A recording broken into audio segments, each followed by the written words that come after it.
आज मैं आपको इस स्टोरी के जरिए बताऊंगी कि हम में कमियां निकालने वाले लोग हमारे दुश्मन नहीं बल्कि हमारे शुभ चिंतक होते हैं। लेकिन कमियां निकालने वाले इंसान भी दो प्रकार के होते हैं। एक वो जो हमारे सुख को देखकर, हमारी खुशी को देखकर, हमारी सफलता को देखकर जलते हैं। जब हमारा कुछ अच्छा हो रहा होता है तो उनसे बर्दाश्त नहीं होता और वे पीठ पीछे हमारी चुगलियां करते हैं, हमारी कमियां निकालते हैं, क्योंकि उनका मकसद होता है किसी भी प्रकार हमें नीचे गिराना। और वो लोग ज्यादातर बाहर वाले ही होते हैं। वो हमारे पड़ोसी हो सकते हैं, हमारे कॉम्पिटिटर हो सकते हैं, या फिर कुछ हमारे रिलेटिव भी हो सकते हैं। इनकी बातों को कभी भी सीरियसली नहीं लेना चाहिए, क्योंकि इनकी बातों में सच्चाई कम और बनावटीपन ज्यादा होता है। लेकिन कुछ लोग जो हमसे प्यार करते हैं, जो हमारा सच में भला चाहते हैं, यदि वो हमें डांटते हैं, फटकारते हैं, ताना मारते हैं या फिर हमें कमियां निकालते हैं, तो एक बार रुक कर ठंडे दिमाग से जरूर सोचना, क्योंकि वो भी आपकी तरह आपकी कामयाबी चाहते हैं। उन्हें भी आपकी सफलता की उतनी ही चिंता है जितनी की आपको आपकी सफलता की। ये हमारे पेरेंट्स हो सकते हैं, कोई हमारा दूसरा फैमिली मेंबर हो सकता है, या कोई क्लोज रिलेटिव हो सकता है, या फिर हमारा पक्का दोस्त हो सकता है जो सच में हमारी उन्नति चाहता है। और ये लोग पीठ पीछे नहीं बल्कि आपके मुंह पर आपकी कमियां निकालते हैं। और ये ज्यादातर तभी कहते हैं जब या तो आप मेहनत नहीं करते, या फिर बेवजह कहीं टाइम खराब कर रहे होते हैं, या फिर किसी गलत संगत में जा रहे होते हो। हमें डांटने, फटकारने या फिर ताना मारने के पीछे इनका मकसद सिर्फ यही होता है कि हम सही दिशा में मेहनत करके अपनी कामयाबी को हासिल करें। तो उनकी बातों का बुरा मानने की बजाय उनकी बातों पर विचार कीजिए। हो सकता है वो हमें खामियां निकालते हैं या कमियां निकालते हैं, उनमें से कुछ कमियां हम में सच में हो और हम उनमें सुधार करके अपनी और उनकी दोनों की जिंदगी बदल सकते हैं। क्योंकि अब मैं जो आपको कहानी बताने वाली हूँ वो भी कुछ इसी प्रकार है। वो कहानी है तुलसीदास जी की। तुलसीदास जी को भी यदि उनकी पत्नी डांटती नहीं, फटकारती नहीं, ताना नहीं मारती, तो शायद वो आज राम भगत नहीं होते, वो भी एक नॉर्मल इंसान होते। और आज जो हमारे बीच उनकी जो रचनाएं हैं, रामचरितमानस, हनुमान चालीसा, शायद वो कभी ना लिखी जाती। तुलसीदास जी का बचपन का नाम रामबोला था। रामबोला के माता पिता बचपन में उनसे बिछुड़ गए थे। बड़े होने पर उनकी शादी रत्नावली नाम की एक लड़की से हुई, जिससे वे बेहद प्रेम करते थे। वे अपनी पत्नी से इतना प्रेम करते थे कि एक बार उनकी पत्नी मायके गई हुई थी, तो उससे मिलने के लिए वे बेचैन हो उठे और रात को ही निकल पड़े अपनी पत्नी से मिलने के लिए। लेकिन रास्ते में एक उफनती नदी पड़ती थी। अब उस नदी को कैसे पार किया जाए, क्योंकि उसका बहाव बहुत तेज था। तो अपनी पत्नी के प्रेम में अंधे हो चुके तुलसीदास ने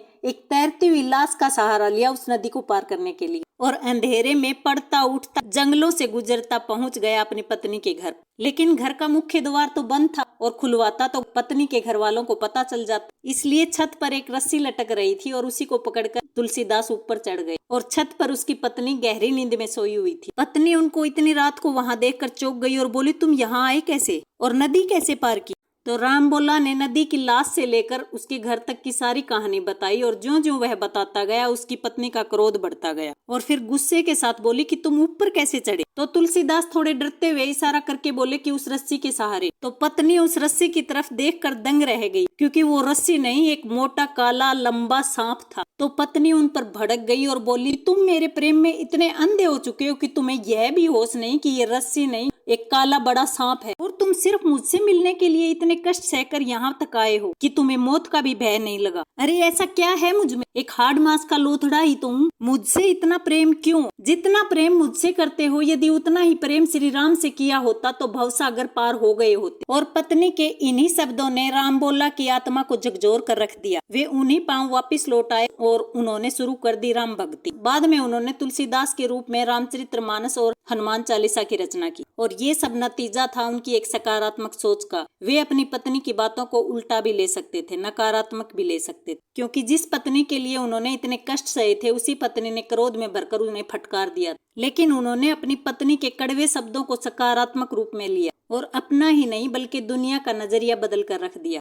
इसी प्रकार यदि कोई आप में कमियां निकालता है तो उससे नफरत मत कीजिए, उन पर विचार कीजिए, और उन्हीं कमियों में सुधार करके आप अपने जीवन में निखार ला सकते हैं। यदि हमारी बनाई हुई वीडियोज आपको अच्छी लगती हैं तो प्लीज वीडियो को लाइक, शेयर और सब्सक्राइब जरूर कर दिया करो, ताकि हमें पता चलता रहे कि हमारी स्टोरीज आपको पसंद आ रही हैं, और इससे हमें सपोर्ट भी बहुत मिलता है।